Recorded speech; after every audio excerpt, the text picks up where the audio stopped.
Assalamualaikum warahmatullahi wabarakatuh. Nah, teman-teman, pada hari ini kembali lagi kita akan menelusuri salah satu tempat bersejarah di Kabupaten Magetan, yaitu Benteng Kadipaten Purwodadi.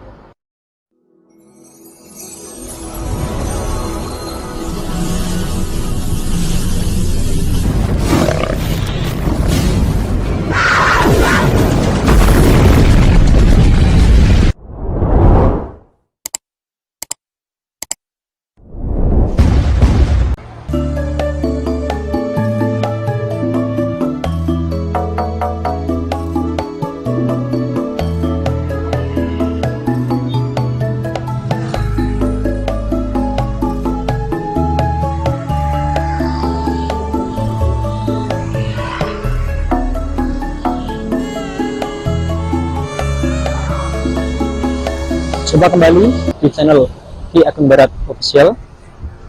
Di sebelah kanan saya ini adalah jalan dari arah Jalan Raya Mauspati Ngawi.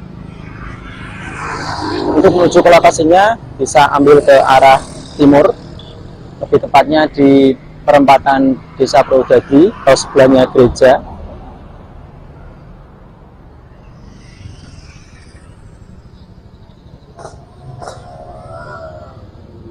Lalu di sebelah kiri saya ini arah dari pusat Kota Barat, bisa mengambil arah ke sebelah barat ke Desa Purwodadi di perempatan sebelahnya gereja. Di sebelah sini jalan atau arah untuk kita menuju ke lokasi. Oke, langsung saja kita menuju ke tempat Benteng Kadipaten Purwodadi.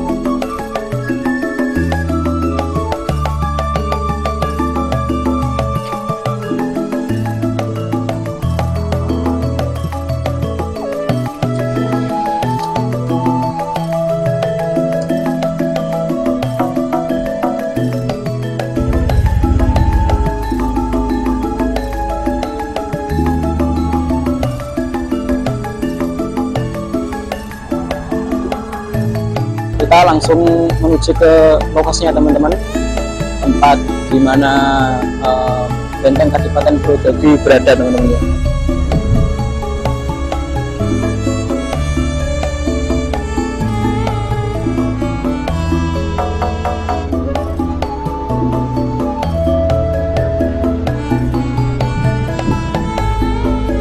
Di sebelah kanan saya ini adalah lapangan Desa Purwodadi. Di sebelah lapangan ini ada Masjid Al-Islam.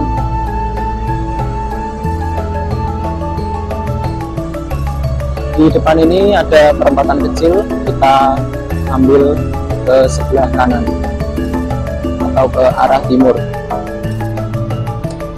Di samping saya ini ada stand-stand ya, tempat berjualan dari UMKM Desa Purwodadi.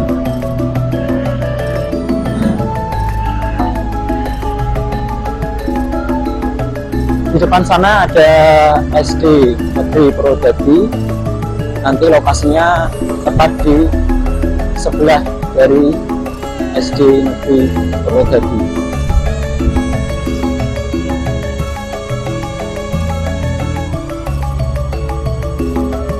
Kita sudah sampai di Benteng Kadipaten Purwodadi.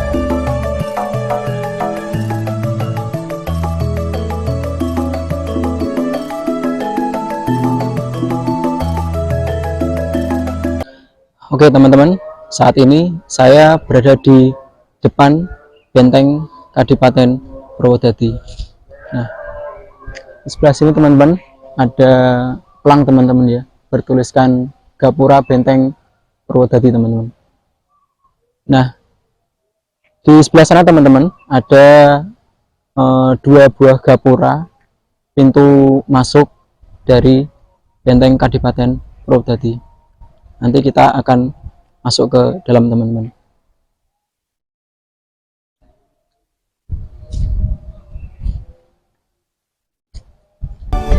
Benteng Kadipaten Purwodadi, sebuah benteng yang terletak di Desa Purwodadi, Kecamatan Barat, Kabupaten Magetan, memiliki latar sejarah yang panjang. Daerah ini sebelumnya berupa hutan. Sejak kedatangan priai dari Puro Mangkunegaran yang bernama Raden Ahmad, daerah hutan ini dirubahnya menjadi sebuah pemukiman penduduk pada hari Senin Kliwon bulan Mulud. Konon Raden Ahmad mendapat saran dari Adipati Semarang untuk pergi ke daerah sebelah timur Gunung Lawu. Beliau ditemani oleh Raden Arya Damar, putra dari Adipati Semarang, dan para pengikutnya menerima masukan untuk pergi ke sebelah timur Gunung Lawu. Setelah sampai di sekitaran Gunung Lawu sebelah timur, Raden Arya Damar memberi saran kepada Raden Ahmad untuk berhenti dan mendirikan sebuah pemukiman di daerah tersebut. Di daerah ini beliau mendirikan sebuah kadipaten dan diangkatlah Raden Ahmad sebagai adipati pertama. Kemudian masyarakat sekitar menyebutnya sebagai Gusti Ahmad. Pemukiman yang didirikan Raden Ahmad semakin hari semakin ramai.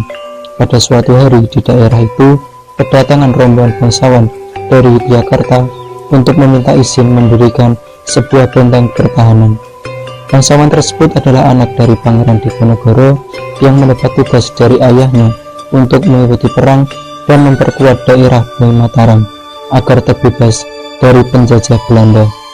Anak kedua Pangeran Diponegoro yang datang menemui Raden Ahmad bernama Raden Mas Dipokusumo atau Raden Mas Dipoatmojo atau Pangeran Abdul Aziz.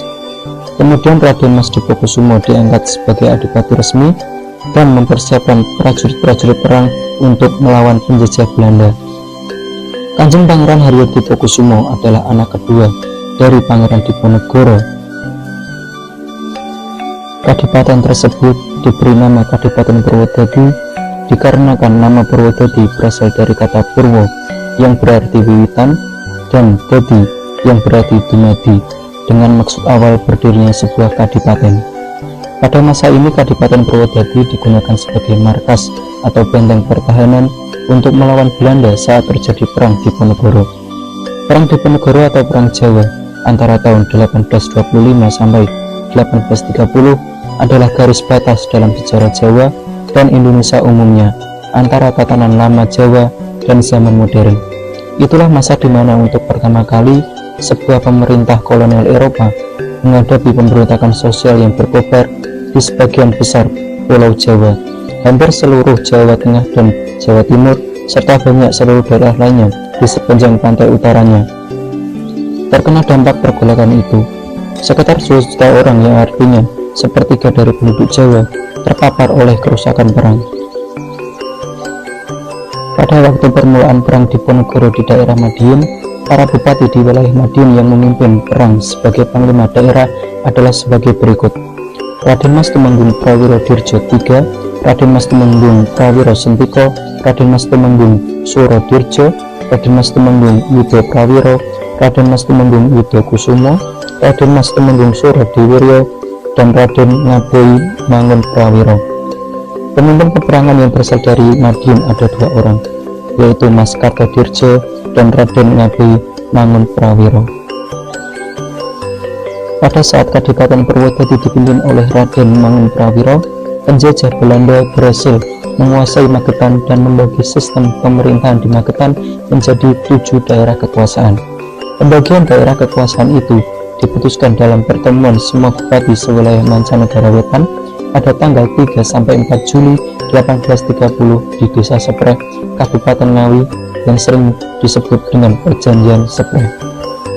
Pada tanggal 31 Agustus 1830 atau sekitar 2 bulan setelah Perjanjian Sepreh, pemerintah Hindia Belanda mulai mengadakan penataan dan pengaturan atas kabupaten-kabupaten yang telah berada di bawah pengawasan dan kekuasaannya. Pada saat Kadipaten Purwodadi dipimpin oleh Raden Mangun Prawiro, penjajah Belanda berhasil menguasai Magetan dan membagi sistem pemerintahan di Magetan menjadi 7 daerah kekuasaan. Pembagian daerah kekuasaan itu diputuskan dalam pertemuan semua bupati sewilayah Mancanegara Wetan pada tanggal 3 sampai 4 Juli 1830 di Desa Sepreh, Kabupaten Ngawi, yang sering disebut dengan Perjanjian Sepreh. Pada tanggal 31 Agustus 1830 atau sekitar 2 bulan setelah Perjanjian Sepreh, pemerintah Hindia Belanda mulai mengadakan penataan dan pengaturan atas kabupaten-kabupaten yang telah berada di bawah pengawasan dan kekuasaannya. Ini adalah sisa reruntuhan bangunan dari benteng Kadipaten Purwodadi. Selain kisah tentang berdirinya benteng Kadipaten Purwodadi, di tempat ini setiap tahunnya juga diadakan Festival Gumelaring Kadipaten Purwodadi, yang dimana banyak pementasan budaya antara lain kesenian reog, ketoprak, dan wayang kulit, yang diharapkan dapat menjadi pilihan hiburan bagi masyarakat. Selain itu juga diadakan kirab kebudayaan yang dilaksanakan oleh pemerintah daerah Desa Purwodadi di setiap tahunnya.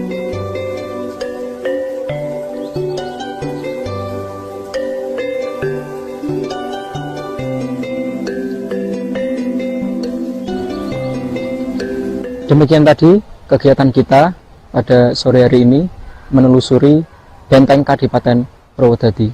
Semoga dengan kedatangan kita mendatangi tempat-tempat bersejarah bisa membangkitkan kesadaran kita terhadap sejarah bangsa ini, karena bangsa yang besar adalah bangsa yang bisa menghargai sejarah negerinya sendiri. Terima kasih telah mengikuti kegiatan kami. Sampai berjumpa di video-video berikutnya. Wassalamualaikum warahmatullahi wabarakatuh.